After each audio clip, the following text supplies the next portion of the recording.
Olá pessoal, tudo bem?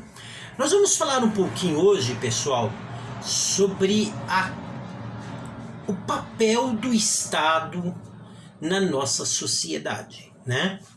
Então nós vamos citar aqui pelo menos 4 pensadores que abordaram esse assunto, ok?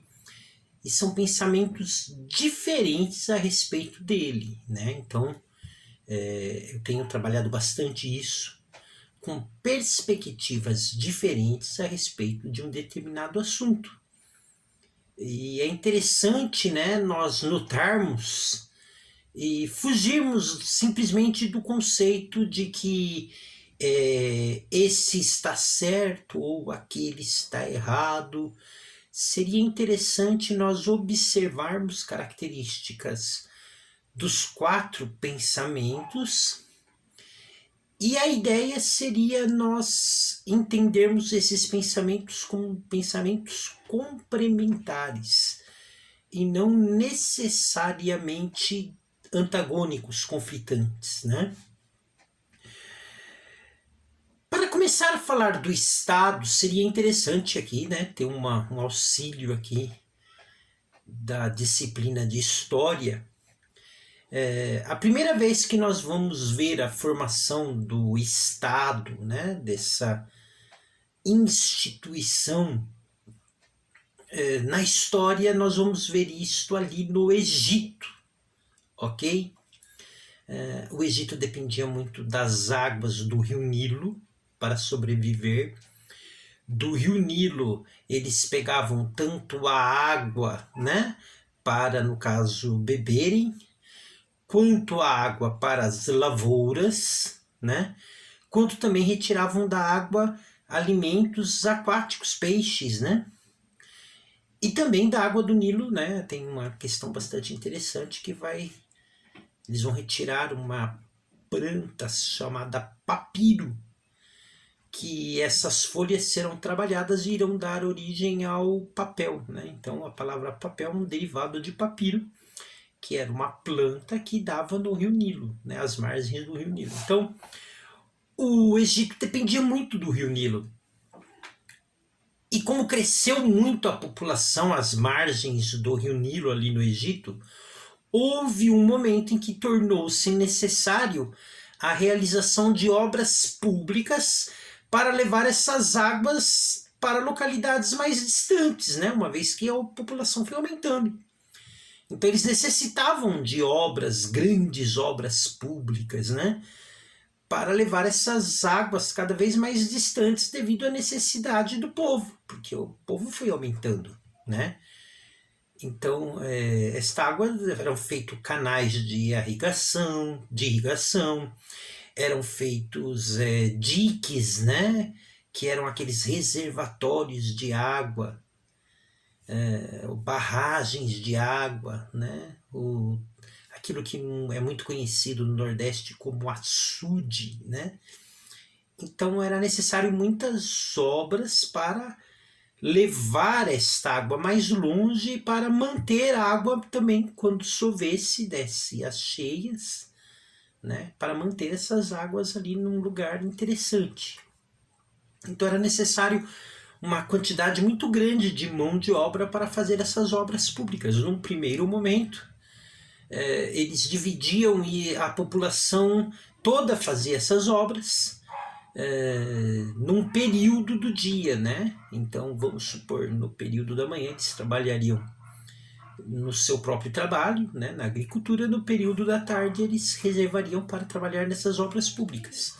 Eles perceberam que este tipo de separação de trabalho não estava rendendo de acordo com a necessidade. E eles perceberam que seria mais interessante separar um grupo específico de pessoas para fazer essas obras.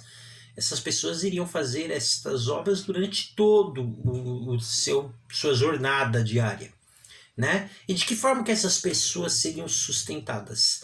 Através de impostos e taxas que seriam retirados da população. Então surgiu um grupo de pessoas que estariam encarregadas de fazer obras públicas. Essas pessoas viveriam da taxa de impostos, de coleta, né, de taxas e impostos, surge aí uma instituição que é o Estado. No caso do Egito, especificamente, o líder de Estado, o chefe de Estado, era o faraó, que acumulava tanto a questão governamental, política, como a questão religiosa, uma vez que ele também era considerado como um deus, né? Mas então surge ali no Egito a primeira forma assim mais expressiva de Estado. Mas com o passar do tempo, esta instituição ela será analisada e será avaliada, né, de uma forma diferenciada de acordo com a necessidade daquele período em voga, né? Então nós temos 4 pensadores que vão pensar o Estado, que vão dar a sua, digamos, a sua interpretação a respeito da necessidade do Estado. O primeiro deles, e sem dúvida é o mais forte, é Thomas Hobbes, né? Thomas Hobbes, no seu livro mais importante, que é O Leviatã, Thomas Hobbes ele defende a ideia de que os homens são seres selvagens, né? São como se fossem lobos selvagens. Inclusive ele tem um pensamento que ficou bastante famoso, que é o homem é o lobo do próprio homem. Então o homem seria como se fosse um ser selvagem, né? Ele leva muito assim a sério uma perspectiva bíblica do homem decaído, né? Em pecados, né? Então boa parte do seu livro existem trechos bíblicos dando esta referência. Então o homem é um pecador, ele é decaído, né? Então você não pode dar espaço para ele, porque ele sempre vai fazer o que existe de pior, como pecador e decaído que ele é. Então, como são assim, ele é dentro dessa perspectiva de natureza pecaminosa dele, então o que vai acontecer ali? Guerras, roubos, assassinatos, o de pior você pode esperar do homem. Então é necessário uma instituição poderosa que esteja sobre ele e coloque limites sobre esta fera, né? Sobre este homem pecador, sobre este selvagem, né? Sobre esse ser decaído, pecaminoso, malicioso, né? É necessário uma instituição forte e poderosa que enquadre ele, que coloque ele debaixo de uma rigorosa perspectiva, né? Então, o Estado seria essa instituição que estaria encarregada de fiscalizar o homem, colocar o homem ali no seu cantinho, né? E o Leviatã é esta ideia. O que seria o Leviatã? O Leviatã seria um animal místico, né? Mítico, que seria uma grande besta fera, né? Então seria mais ou menos assim, para tomar conta dos pequenos demoninhos, que seriam os homens, um demônio ainda maior, que seria o Leviatã, que é o Estado, né? Então o Estado está ali exatamente para fiscalizar e ali colocar o homem debaixo de uma administração rigorosa. Então todos os sistemas rigorosos, todos os sistemas assim extremamente militares, né? Eles levam essa perspectiva de Estado de Thomas Hobbes, tá? Então o homem está no seu estado primitivo e é necessário uma instituição poderosa para colocar ele no seu devido lugar. Um outro pensador vai pensar o Estado de uma forma diferente, né? O nome dele é John Locke. John Locke já tem um pensamento bem mais suave a respeito do Estado, né? John Locke ele faz parte de um grupo de pensadores econômicos que, na verdade, eles estão preocupados com a questão da propriedade privada, né? Então, John Locke ele pensa o Estado como uma instituição que garante o direito das pessoas possuírem as suas próprias propriedades, né? Então, é muito voltada à questão da propriedade privada. Então, ele acredita que esses pensadores são chamados de contratualistas, né? Porque eles acreditam que existe um contrato social que dá poder ao Estado de agir. Então, segundo John Locke, o Estado ele serve para garantir o direito à propriedade, né? O direito à liberdade, à vida, mas principalmente a questão da propriedade. O que é seu e ninguém pode tomar. E você deve ter condições de ter isso e ainda conseguir ter mais. Então, né, ele está muito ligado à questão do liberalismo econômico, né, aos interesses da burguesia, aos direitos da propriedade, né? Então, o Estado seria aquele que regulamentaria os direitos das propriedades privadas. Então, John Locke entende que o Estado tem esta função. Já o Thomas Hobbes já não, entende que o Estado ele tinha que estar ali fiscalizando este animal selvagem que é o homem. Um outro pensador é Jean-Jacques Rousseau, que pensa totalmente diferente a respeito de Hobbes. Se Hobbes considerava o homem uma besta fera, um ser mau, um ser pecaminoso, que precisa ser ali controlado rigidamente pelo Estado, já John Locke considera o homem, ele chamava de o bom selvagem. Então ele entendia que é o seguinte, na verdade o homem em sua essência, ele é bom. É a sociedade que o corrompe, né? Então esta é uma frase famosa de Rousseau, né? O homem é o produto do meio. Então, o homem, em seu princípio, seria o bom selvagem, porém é a sociedade que o corrompe, né? Então, para Rousseau, o Estado ele serve para garantir leis, para fiscalizar leis, que garantam os direitos, ok, de cada cidadão. E Rousseau tem uma perspectiva negativa da propriedade, né? Se Locke defende a propriedade como algo extremamente importante, né? E ele coloca isso como algo positivo a ser garantido pelo Estado, já Rousseau ele coloca a propriedade como o fator que leva à desordem. Então, ou seja, quando o homem mais ele quer mais propriedades, a tendência dele é acabar explorando as pessoas, é acabar tentando burlar leis no intuito de ter mais, né? Então Rousseau ele acredita que na verdade o Estado ele deve garantir a liberdade do indivíduo, né? E não a propriedade. Diferente de John Locke, que colocava uma ênfase muito maior na propriedade, ele é burguês, né? Então Rousseau já tem uma perspectiva diferente da propriedade.